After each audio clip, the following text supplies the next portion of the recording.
guess I'll see you in the movies. Okay, it helps if I unmute the thing.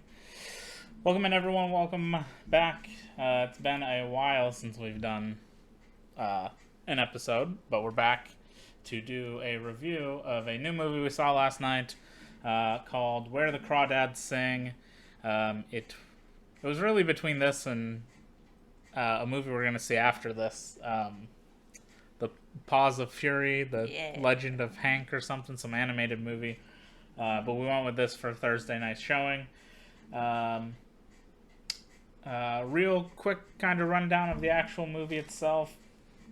It is based on a best-selling novel of the same name by Delia Owens, I guess is how you pronounce that. And as the synopsis, like we always do, that Google gives us, abandoned as a girl, Kaya raised herself in the dangerous marshlands of North Carolina. For years, rumors of the Marsh Girl haunted Barkley Cove, isolating the sharp and resilient Kaya from her community. Drawn to two young men from town, she opens herself to a new and startling world. Kind of. It sort of leaves out that the whole central plot of the movie is that a man was murdered and she is put on trial for it. But, I mean, I guess it kind of generally summarizes what it's about. It's kind of an amalgamation of love story meets true crime meets, like, court kind of situation. I would say. I guess. The starring in this movie, because there's really only a central cast of about 4 people, and the lead role of Kaya is Daisy Edgar Jones, who's had a pretty big year, kind of. We saw her previously in the Hulu movie Fresh, Across Sebastian Stan, and then something else, some other TV show where I'm pretty sure she was she was murdered or something. Fresh. Under the Banner of Heaven. She was in the Andrew Garfield show. She was the wife who was murdered. So basically, she's had a big year. All year long, she's played a woman who ends up getting like physically abused and potentially murdered, while still being very strong in her own right and very powerful in her certain ways. But yeah. You know. And then we have Tate Walker, played by Taylor John Smith, who I don't remember. I looked his stuff up earlier. I couldn't really remember if there was anything we've seen him in before. He didn't look familiar. He was in Insidious 3, but that was years ago. Outside of that, nothing really. Some TV shows and stuff that I don't watch, but a bunch of... He's in Black Light, which was a movie, Liam Neeson movie earlier this year we didn't see. Chase Andrews, played by Harris Dickinson. We have seen him in things before. The Kingsmen. Remember the Kingsmen from last year? Mm-hmm. He played the main guy's son, who's in half the movie, and then he dies. And that was like the whole, like I want to go to war. You're not going to war. And then he goes to war and dies. Oh yeah, that was stupid. Yeah, that's who he plays. So we'd seen him before. He'd done other small roles and things. But kind of the big one who I don't remember if in seeing a trailer, I'm sure he was in the trailer because he kind of plays a central role, but it's Tom Milton, who's her defense attorney, is David Strathern. Strathern. I don't really know how to pronounce his name. No idea. But he's oh God, what was he in? He's been in a bunch of stuff. Anybody like a side character. You'd see his face and you'd know him. He's been in tons and tons of stuff. He's easily the biggest name in the movie, even though he's not the central character. Anyway, he was in. That's what our last movie we saw him in was Nightmare Alley. He plays the drunk guy who teaches him how to like do the tricks and stuff, and then potentially got poisoned. Anyway. That's our central cast. It's really those 4 people. There's some other small people who kind of fill out the town, like these 2 store owners who become like surrogate parents to Kaya while she's growing up. Her brother's very, very, very minor. He kind of shows up like twice. Her parents are both super minor. Although the dad is somebody. You said you saw him. Yeah. He's in a lot of stuff. Garrett Dillahunt, who... I've never seen him play a bad guy before. It looks like he's been in a lot of TV show related stuff, so that's probably why I don't really remember him. Other than that, he's had a bunch of supporting roles and things that I know I've seen him in, but that's the one. A lot of TV. Anyway, why don't you? There's absolutely no question you are gonna have liked this movie much more than me, so you can lead the discussion. Well, would you like to say who directed the movie? Who directed the movie? Directed by Olivia Newman. Okay, who produced the movie?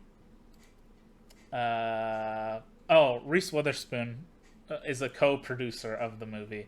And also another big thing, and especially if you looked on our Instagram for the, whatever they're called, stories or whatever, Taylor Swift wrote an original song for this movie called Carolina, which, don't get your hopes up, I'm 99% sure it is not in the movie and is only a trailer, like, not a trailer song, but credits song. Yeah. There's a part where there's sort of... I think they did an instrumental part of it in the actual... When there was, like, the montage? Yeah. Okay. They did an instrumental version of it, but you don't get the actual original song until the end credits, and I was So don't get your hopes up if you're a big Taylor Swift fan. If you're a Swiftie. If you're a Swiftie... Which this household is. You're not going to get it until the end. Yeah. But Reese Witherspoon has been doing a lot over the last couple of years in producing and getting more behind the scenes of movies rather than being in front of the camera, which I think is really great. I feel like I read an interview that she said after she did Wild, was that really gave her the idea that she wanted to more so step back behind the camera.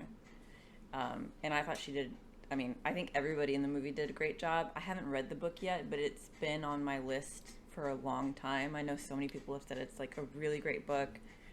My grandmother told me that I would love the book. So I'm excited to read the book to see like what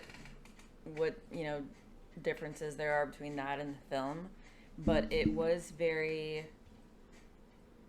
cinematography is great. The landscaping, they shot all of it in Louisiana, I read, and in New Orleans, and they didn't have to do a whole lot. Like they would just show up like when the sun came up or the sun came down, and they would shoot their scenes, and it was like very, very. They didn't spend a lot of money in that aspect, which I thought was really cool. The actress was great. Love her and everything that she does. Some parts in the movie I got a little bit confused on, but I get impatient sometimes in movies. And so as long as you just like relax and wait for things to play out, it makes a little bit more sense. But if you're someone that really enjoys movies like The Notebook or what's that other one? I don't know. There's a couple other, like, kind of, it's not quite coming of age, and it's not quite romance, it's not quite thriller, it's not, like I said before, it's some sort of amalgamation of all of that into one. If you enjoy those kinds of things, then you'll like this movie. There were so many times where something would happen, and in my peripheral, I could see Patrick look over me, and I was like... Not just you, I was sandwiched between her and these two other women, and they also cried at points. Oh, yeah. So... If you're emotionally inclined, or get like sappy or emotional at like kind of sad thing, like she said, like notebooky type drama, then there's a chance that this is gonna get you. For me, The Notebook is like it's not great. I love Ryan Gosling, but that movie's just so dumb. That movie is so dumb. No, I think with it, there are just a lot of parts that kind of hit certain areas and emotions, especially for trigger warning, there are some things that are a little bit hard to swallow. There's like some family abuse, there's romantic abuse, emotional abuse, things they call that sexual abuse, not romantic abuse. Nothing romantic about that. I was trying not to say sexual abuse. Okay, Well, that's what it is. There's like some abusive things in there that are a little bit trigger warning for some people, but you know, someone who is very empathetic and feels things will, you know, definitely, you know, feel for this movie and these characters a lot. Yeah, I'm dead inside, so Yeah. I don't care. I know. I don't know what happened to me. I used to pride myself on never crying about anything. And I don't know what happened. After I turned 30, I could watch a commercial about hair shampoo and I would cry. I'd cry my eyes out. Everything. For shampoo? Remember Clifford the Big Red Dog? I didn't even watch the movie. I just watched the Yes. Oh, yeah. I just watched the promos for the movie and it made me cry. It's because you own one of those. Yeah, I do. Because you own a dog. I don't own you. I love you and I live with you. Get your shit right. You're an emotional slave. I'm an emotional slave. No, he's an emotional slave. You use him for He your uses emotions. me for his emotions. Maybe. Anyway, I thought the movie was really great. I'm very excited to read the book again. Like I said, to see if there's any things that got cut or maybe from didn't what get from what elaborated I've on. looked up, it seems to. I don't know if the book kind of cuts, because the movie cuts back and forth between present day and then her history and like growing up and leading to eventually being arrested for possibly murdering this guy, and kind of show. So it's interspliced. You have moments of the trial cut back with her narration, leading into scenes that happened like 10 years ago or when she was a child, or the romances and whatever's kind of going on. Now, I don't know if the book cuts back and forth like that. From the way Wikipedia has it, it's like part 1 is... I can't remember if it was the trial for... I don't think it's the trial first. I think it said part 1, and it's her history growing up, the romances and everything. And then part 2 is all the trial stuff. So I don't know if it does it straight like that. Mm-hmm. I know I read that the book is more... It's wrote in third person, sort of. So you can see, like, other people's conversations or stuff when Kai is not there or whatever. Obviously, a movie's generally just kind of in third person, even if you have a narration kind of going on. But from what I've read, more or less, it kind of feels like it follows the same exact thing. Although the ending's a tiny little bit different, but I don't think it really changes anything. Because the thing I read, without spoiling the actual ending, it's slightly different how the conclusion ends up happening. But it's like the same beats, just like two different avenues to get there, I guess. Well, I'm definitely gonna read it just to see. Well, I don't know how to read. I would read. Much like Kaya. I would read the books that she writes, because they've got a lot of pictures in them. There are a lot of pictures. I'm interested in Picture books. animals and shells and Insects. stuff. Yeah, sure. Why not? You're interested in shells? Sure. Learn I don't something- know. Learn something new every day.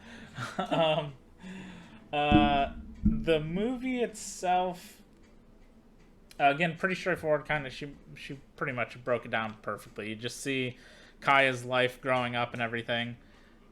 22, baby. D-pad. Welcome in, D-pad.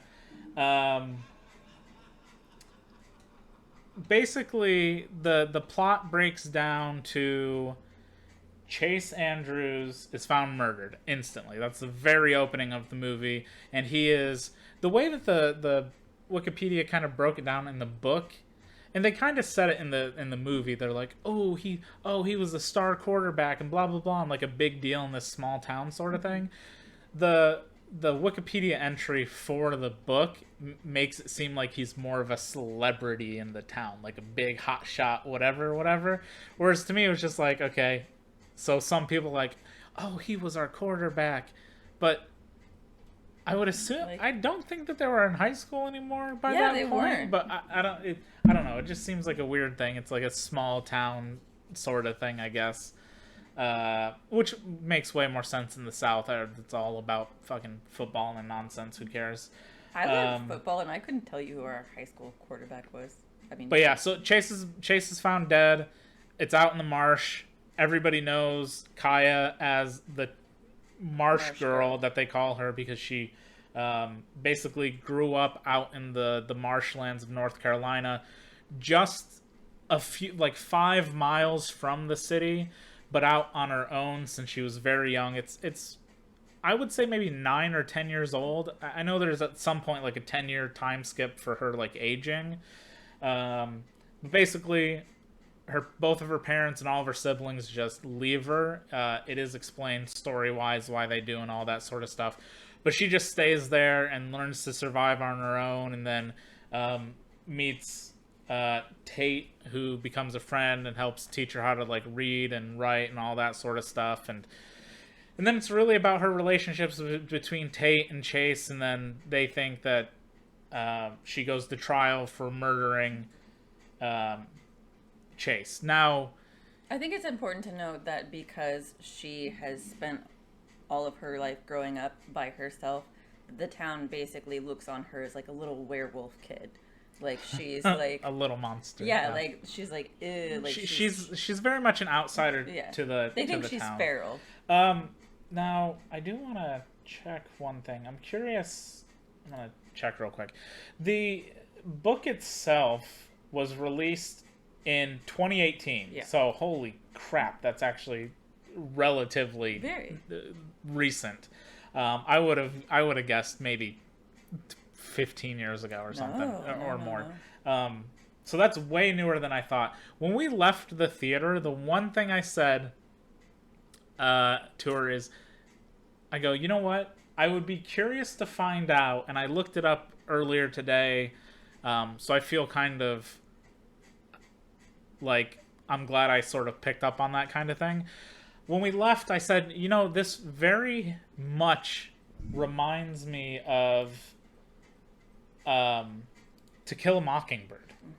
Thematically, settings-wise, while To Kill a Mockingbird takes place in the 20s, like during the Great Depression and all of that, and that's why whatever and racism and all that stuff is going on in the central plot of the movie. Like, don't judge a book by its cover, the loss of innocence, all that sort of stuff. Where the Crawdads Sing is the same thing, but basically the same thing, but it takes place in the late 50s, early mid 60s. I think her trial, 67, 70, 69, something like that. So it's like through the 50s and 60s. I think she was a child, like 58, and then it skips to like 69 or something. But it's very similar sort of premise. Whereas in To Kill a Mockingbird, Atticus steps up to defend Tom, a local black man who's accused of sexually assaulting a white woman and all this stuff. In this one, we have Tom Milton, who steps up to defend Kaya when she's brought in because she doesn't have an attorney or anything like that, and she's viewed as the outsider or the marsh girl. So she's also like, there's prejudices against her because she's not conventionally normal for what this small town thinks she should be. And there's also like some subtle racism in the movie. Oh yeah. The proprietors of the shop that Kaya goes to, who sort of become like surrogate kind of parents a little bit, is a black couple. They're an older black couple that run their shop kind of on the river, or on the marsh. And once she realized she was all alone, she would go out and she would try to like catch fish and mussels, and she would bring them to the shop to see if they would give her money or do an exchange of like bread or water or things like that.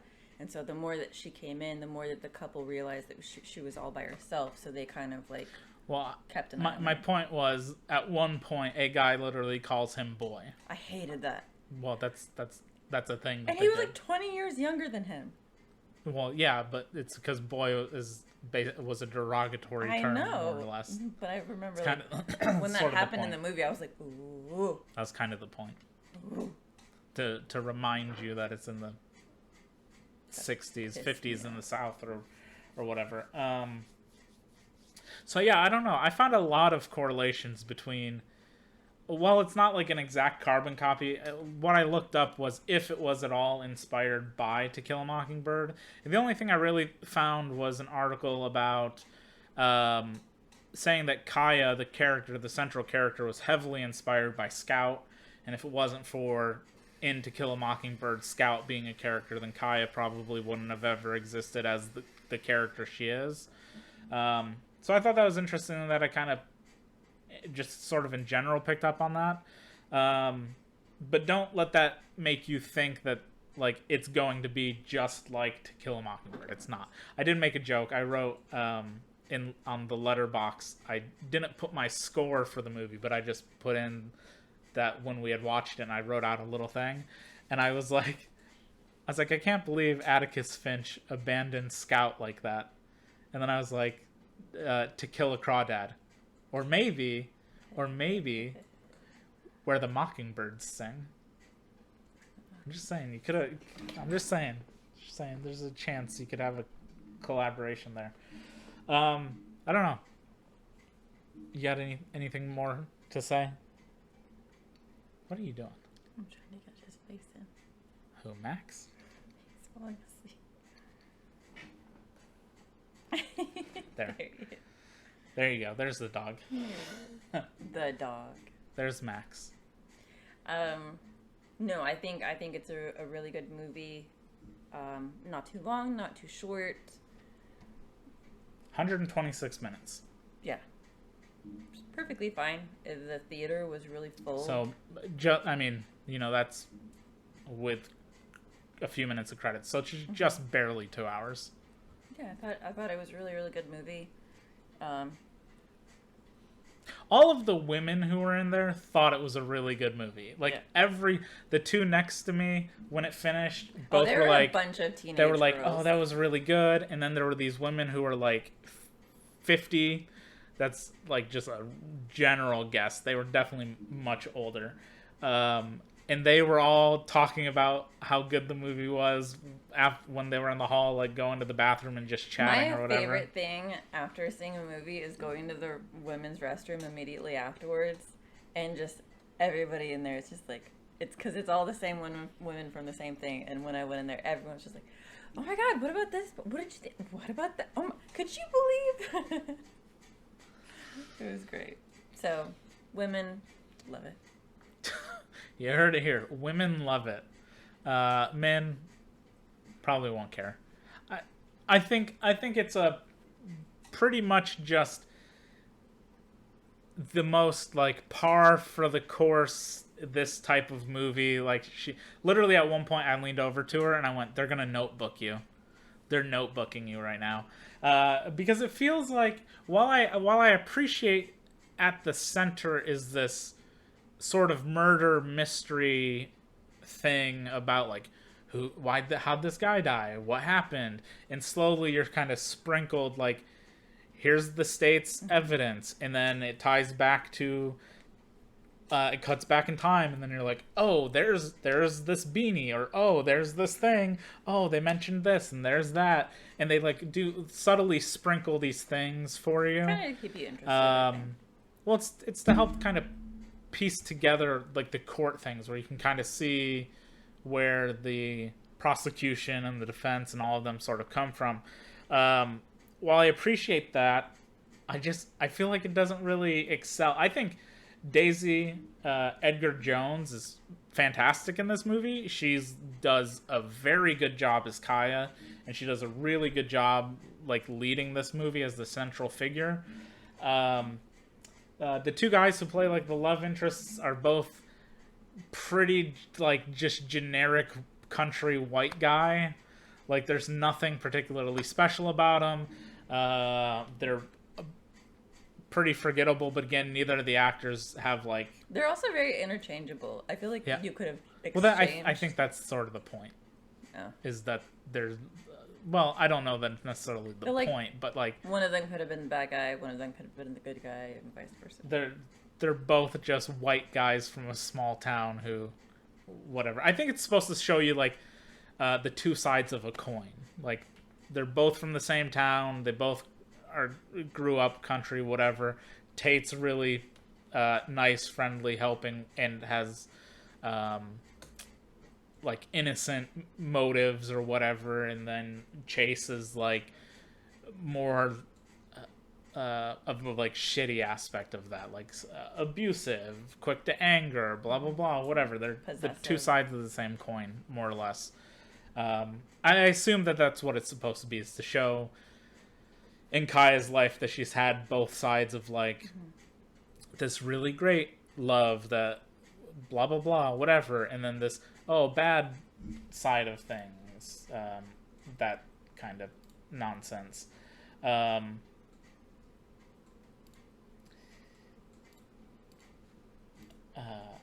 But besides that, I mean, outside of that, I really liked the guy who plays the attorney. Yeah. I think he's fine. He doesn't have a lot of screen time, but when he's actually in the court and defending her, I think he does a great job. He does really well in that aspect. But I just like the movie's just like, it's fine. It didn't feel like it was overly long. Like, I would not have guessed that it was 2 hours long. I would have said it was probably like an hour and a half. So I guess the pace kind of kept me invested enough with things that were kind of going on. But there's nothing too like special about the movie. It's not gonna win like an Oscar or anything. I mean, look, again, I don't like, just because we brought it up multiple times, I don't like The Notebook. I don't think The Notebook's anything to write home about, but that's like a classic rom-com sort of thing. This one's not a rom-com. It's definitely like a murder mystery with like romantic stuff to romance, drama, whatever, who cares? The Notebook is garbage. This movie's just, again, it's like so mid-lane, doesn't do anything special, doesn't like reinvent the wheel or anything. I think its ending is actually a positive. I kind of liked the way that they went with it, instead of being just like so generic and so boringly obvious on everything. So I did sort of like that, but like she said, after, she was so confused about just a number of different things that we talked about it like all the way home, which I didn't particularly find it confusing, but I guess I can understand where it'd be confusing, because the movie does something, and again, I think it's probably because it followed the book, from what I can tell, pretty straightforward, that there's some things that it just leaves unshown that maybe for a general audience, I don't necessarily think you have to, because I think it's pretty clear what they're saying, but for maybe a more general broad audience, they could have added like an additional scene to sort of show everything play out, to, I don't know, lay it out for everyone, I guess. I don't know. I didn't think it was particularly special.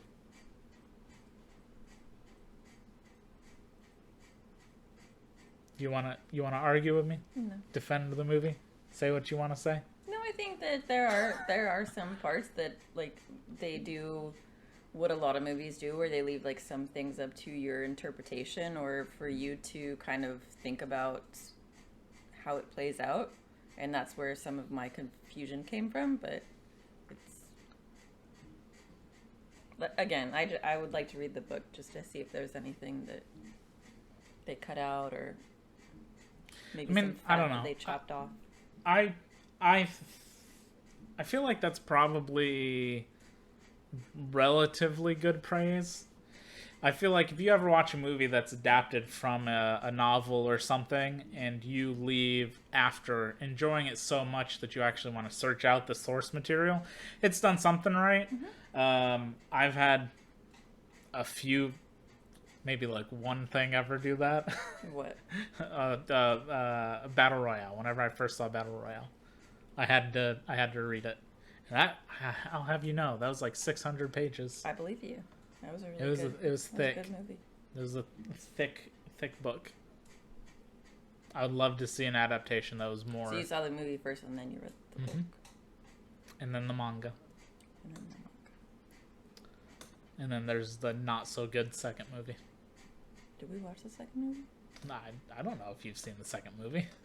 It's not really worth Well, watching. you didn't show it to me. I didn't watch it. Yeah, it's not worth watching. Anyway, I don't know. Any final thoughts? Do you want to sing a rendition of Carolina? Or tell everyone that you've listened to that song apparently 30 times today? This is a Swift house. This is a Swift house. A Swift house. And an original new song from Taylor Swift. Banger. Yeah. It's so good. It reminds me so much of the song that she did with... What's up, Munsell? Yeah, there you go. He read The Godfather after watching the film. Oh, man. Film's better. Like I said, I think it's relatively good praise if after you watch something that you feel that you want to search out the source material and read it. Whether or not the film's better, the book's better, or whatever, I don't think that necessarily matters. But if it invoked in you seeking out the original, that's exactly that's at least some sort of positive. It's not going to do it for everybody. You can't see how many vinyls I have of Taylor Swift for my record player. player. I wonder who bought those for you. But outside of like one. But if there was one that was just her singing the song from that movie, I would just curl up and listen to it all day. I told her when the credits started playing and the Taylor Swift song started, I was like, oh, there it is. I was like, I had a feeling it'd be credits. And then I'm like, okay, let's go. And she's like, I want to listen to the song. I was like, I don't care about the song. You can listen to it online. Good, leave. I'm going to sit here and listen to Taylor Swift. She wanted me to leave her. She could have walked home. I'm fine. No, you would not make it. I'd be fine. You would not be fine. No, I don't think so. I've got the power. I've got Taylor Swift and anime on my side. Taylor Swift and anime on your side. Is that what that kid said? He didn't say Taylor Swift. I know he didn't say Taylor Swift. Yeah, he said I've got the power of God and anime on my side. So I said what I said. Yeah, you said what you said. Are you gonna throw any thoughts about RRR? No, because we're not finished with this yet. Oh. You don't want to give final thoughts in a rating, review, score, whatever you want to call it? I give it 9 out of 10 Crawdads. What are your final thoughts? Fantastic, great, can't wait to read the book. 9 out of 10? Mm-hmm. 9 out of 10. Crawdads. Fantastic, great, can't wait to read the book. Because I think it's so just middle of the road everything, 5 out of 10. It's, again, I think I am just going to call it To Kill a Crawdad. Okay, but what is your rating for The Notebook? Oh, God. I definitely, maybe like a 6.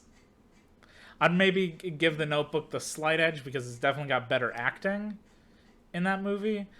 But the movie, The Notebook's not good, though. The Notebook's just, it's not a good... The best scene is him going, "What do you want? What do you want?" Because everybody, like that every man can relate to that. You only like that because that's what every guy says. Everyone can relate to that. It's relatable. That's the best thing that movie has going for it. What do you want? That's how he does it. He goes, "What do you want?" He Italians them. So, if you were to split the difference, it's a 7 out of 10 from us. 9, 5. It's probably a fine date movie if you want to take your significant other out to go see a film this week, or you want to do a generic date thing. Why not? Well, I don't know. Maybe not like a first date or something. Maybe sexual assault and like being shitty to your spouse and whatnot's not a great movie to take a date to. Like a third date. But I don't know. Maybe that might be one. Just if you happen to like learn your date's trigger warnings before you go to a movie like this. Yeah. Yeah. I mean, this is by not even close to the best movie we watched this week. Not even a question. I will agree with that. So there it is. That's our review of Where the Crawdads Sing. Go see it and support Taylor Swift. If you go see it, let us know what you thought about it. You can always join the Discord or go to Instagram, Twitter, all that sort of stuff, and let us know. I suppose she wants to talk a little bit about this other movie we watched on Wednesday. It was Wednesday night, I'm pretty sure. Oh, probably. That was a chunk of time. No, that can't be it. Tuesday night? I thought Wednesday. I have no idea. I will find out what night. Oh my goodness. What? Because I feel like we watched What We Do in the Shadows. Did we watch? Oh no, it was Wednesday night. We watched What We Did in the Shadows, then took a break, then we watched the movie. Which, by the way, What We Do in the Shadows is back. What We Do with the Shadows is back. If you watch What We Do in the Shadows, it's back. Hulu. And if you're not watching it, you should be, because it's fucking amazing. Yeah, if you've never watched it, it's starting season 4, so you should go back and watch it. It's a absolute 10 out of 10. Taika Waititi. But we watched on Netflix. We didn't watch it when it was in theaters. We knew it was in theaters because I pointed it out at one point because I don't remember what we went to see. But I was like, what? When we were looking at the movies, I was like, what the hell is RRR? Yeah. I was like, how have I never heard of this? And it makes sense. I hadn't heard of it because it's a Indian movie. It's a Tollywood movie. And Tollywood. There's Bollywood and Tollywood, and the difference is Tollywood is a I think southern India where they speak a different dialect. Oh. I think. But RRR is now out on Netflix. It has been since like June 5th or something. And we decided to watch it. It's a 3-hour epic that is based on 2 historical Indian revolutionaries who never met. They lived at the same time, had revolutions against the British Empire in their different sort of parts of India that they lived in. Never met. And basically the screenwriters learned of these guys and saw how they were positively viewed by history and all this stuff, and just thought, how cool would it have been if these 2 great figures ever like met? So it's a totally fictionalized. They Quentin Tarantino'd it. It's a totally made up. These 2 meeting, becoming really cool friends, and taking on the British Empire and shit. The movie is absolutely amazing. Absolutely amazing. Phenomenal. Even though it's 3 hours long. Well, it's 3 hours long, and we literally stopped it at one point to take like a bathroom break, whatever, take the dog out, that sort of thing. And stop calling him the dog. His name is Max. Yeah, to take Max out, whatever. And I thought we were at like the conclusion of the movie. I was so drawn in, it felt like the climax. It was literally only the halfway point, which was crazy. And then we watched the other hour and a half. The movie is amazing. If you have Netflix, if you're not going to go out and see a movie and you want to watch something new that's just a ton of fun, some of the most ridiculous action pieces you'll ever see, musical dance numbers and stuff, you do yourself a favor and watch RRR. It's awesome. I also learned it's like the Hindi version, which means it was redubbed in Hindu for whatever reason, but it's got all of the different subtitle options that you can pick from, and then it's got some English speakers in there too. The movie's just so fun. It's so much fun. It keeps you engaged the entire time.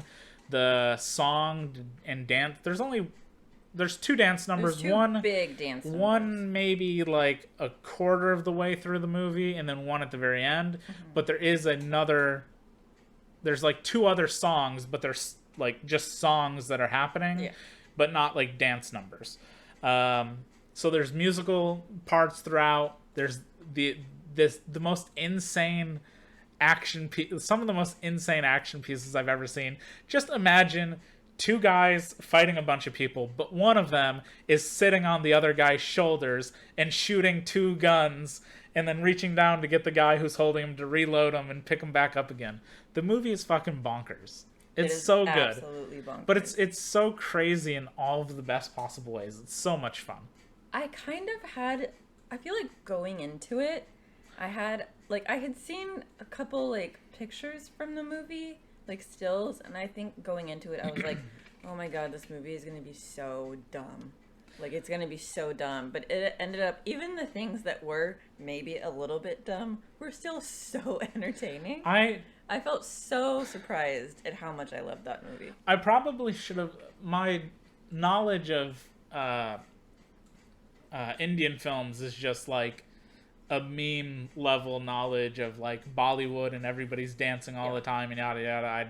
I couldn't tell you another Indian film that I've ever watched. If ever, I don't know if there's one. So I've only ever seen clips and bits and whatever, and the parts that are made fun of and just sort of culture in general. So the movie, I didn't know that it had any of those parts into it until that night we were about to watch it. And for whatever reason, Netflix does a thing where it like plays a segment of the movie whenever you're hovering over it. I've seen 2 different parts, but they were all action related. And I was like, well, I know it's an action movie. And then before I started playing it started playing one of the dance numbers. Is like, I'm in. I'm 100% in now. I totally want to see this. We're watching it. Just that song is still stuck in my head. I love that song. Screw Taylor Swift's Carolina. Nacho Nacho is like the best song, the best movie song of the year. I like the other one. Nacho, Nacho, Nacho, Nacho, Nacho. I like the first one. That shit stuck in my head. It's also just extra funny because of Nacho, and now Nacho means, Naacho Right. means dance. But yeah, now he's Dance Egg. He's Dance Egg. He's Dance Egg. I didn't have a lot of knowledge really in Indian movies until I worked on the cruise ships. They had we all had tiny little TVs in our rooms, and we had like maybe 4 channels. And because a lot of the staff was from India, they actually had a channel that was dedicated just to Indian movies. So they would play those like constantly 24/7. It was one of those things that you just leave on in the background as white noise. And I didn't have glasses at that time, so I couldn't read the subtitles. So I would just leave it on in the background and be like, "That's a fun beat." Yeah, there's not. I don't think They were nowhere near like this kind of movie. This movie was epic. Yeah, this movie is quite literally the definition of an epic. It's just so good. You don't need to know any of the actual historical context. Mm-hmm. It was fun kind of looking into it after we had watched the movie to see that by the end of the movie, they literally made the 2 actors look like the statues that are erected of these 2 people. So they really like, they have a disclaimer at the front that none of this is real. Any, what you see in like South Park or stuff where it's like, any likeness to a person living or dead is completely coincidental. So we don't want to offend anyone, yada, yada, yada. This is just for fun. And yeah, I mean, the movie killed. I honestly, if I knew who either of those 2 were, and even if I knew the real history beforehand of like they had never met and none of this stuff actually ever happened, I'd still be like, dude, that guy was a badass. Yeah. Apparently, that guy was awesome. What's so cool about the movie is that you get a bit of history, you get action, you get a surprisingly alarming amount of, I mean, not gore, but there are some scenes where I was like, oh Jesus. There's bromance, there's action, there's romantic comedy aspects, there's some real emotional bits to it. Yeah. And then there's like someone will just fucking get their head bashed in, and you're like, oh my god. Yeah. Where does that come from? Yeah. My only real negatives to it is they use a gratuitous amount of slow-mo. Like, there's so many slow motion shots in that movie that it almost feels like if you took out all the slow-mo shots, the movie would probably be half an hour shorter, which is crazy. There's so many slow-mo shots. Yeah. But some of them are really cool. And then there's always something about in foreign movies when there's English speakers in the movies, their voice, something just doesn't look correct when they're like, it doesn't seem right. Not all of the actors are that way, just some of them. So I can't it's hard to tell if it's like, if even though that guy looks like he should speak English, maybe he doesn't actually speak English and it was redubbed by somebody, or again they're just like they aren't a particularly great actor or It's something. bizarre because you could be watching one scene and they're doing it, and the words and the dub match up perfectly, and then they cut to someone else, and when they cut back, suddenly it's completely off, and you're like, wait, was it like that the whole time? Or There was only one person where I felt like maybe his stuff was dubbed, but he also had like a really thick mustache, so it was hard to really actually tell. But just early on, the first like 2 or 3 English speakers, it was just like, I can't tell if like their voices are just funky or if this was a weird dubbing situation. Because the other people or the main people who kind of speak English the rest of the time in the film are fine. So I don't know. It was weird. Those are my only 2 gripes. I mean, I give it a 9 out of 10. I think quite literally, if it's not for all the slow-mo, the movie would be a little bit shorter and still be the same exact movie. I don't know. It's a lot of fun. I want to say I put it as like my number 4 movie of the year or something. It's a really, really, really great movie. It was so good. I would say I want to really watch it again, and I've watched that dance number, the Nacho dance number, a couple times now. But it's a 3-hour movie, so it's not exactly something I can just at any point sit down and commit to fully watching. I could watch in segments, which is great because again, it's on Netflix. I feel like it definitely deserves an award in some way. I mean, the imagery was incredible, the music, everything about it was fantastic.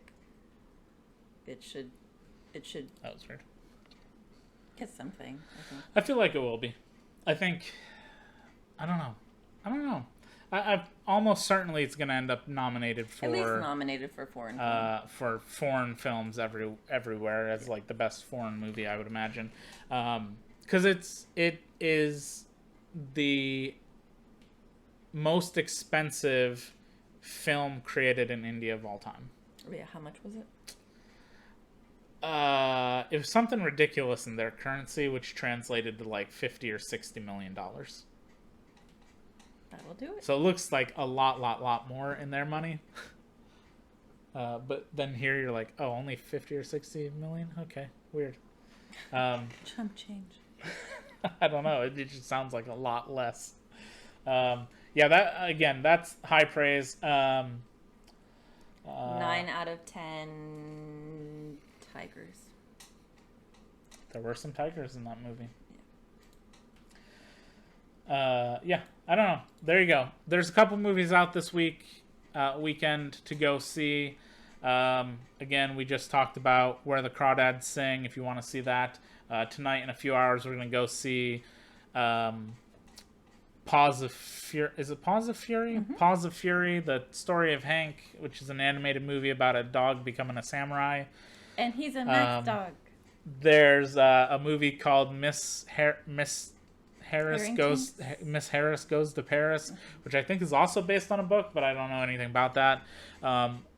Opening up in a wider release is Marcel the Shell with Shoes On, which we are going to go see Saturday. I'm very much looking forward to that one. Heard a lot of good things about that, so I don't know. Let us know again if you're planning on watching anything this weekend, whether you're staying in, going out, whatever it might be, studying classic films of Norway or something, whatever it is. Staying out of the Texas heat. Hopefully you don't live in Texas, because this place sucks. But that's it. So thanks for coming by, listening to us ramble about movie things. Again, you can always hit !social and follow us on the Discord, or join Discord, follow on Instagram, all that sort of good stuff. Michael Cera. The dog film, not sure the voice actor of the dog. Oh yeah, Michael Cera. Yeah, Michael Cera with Samuel L. Jackson plays like a mentor who's a cat, I think. Yeah. The best part of the trailer is when he goes, what does he say? Mother, father, son of a cocker spaniel or something. Yeah. Mother, father, son of a cocker spaniel. What's going on here? I was like, that's pretty clever. I don't know. I don't really know or what to expect out of the movie. She just saw it, and the main character reminds her of Max, so she instantly wanted to see it.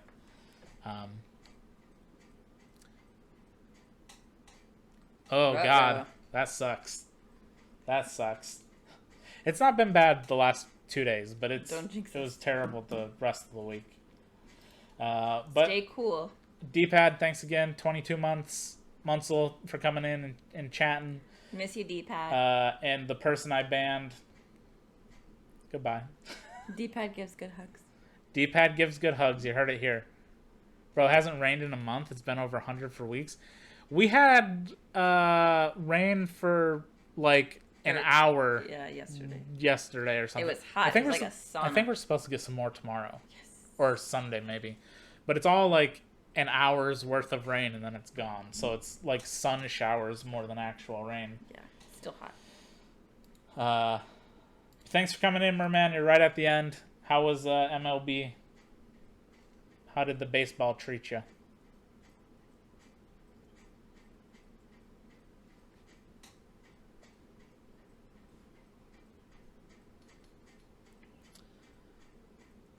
Gotta make sure I click the right thing. Anyway, we'll be back next week. Next week is going to be Nope, the new Jordan Peele movie. I'm so excited. We already have our tickets, so that's the next movie we'll be seeing Thursday, and we'll be back talking about that Friday. I've been looking forward to this movie for so long. There will also be something else coming that's kind of secretive. That's being worked on. It's nowhere near ready, so I don't know when, but something's coming. Anyway, thanks for coming by, stopping by, hanging out. We will see everybody next week. She has to get Max, even though he's been in the frame the entire time. Because he's got to say goodbye. He's our sign off person. We're gonna see a movie about you. Okay, Max, say goodbye. Wait, he's got to do his kung fu impression. Hiya, hiya. Goodbye, everyone.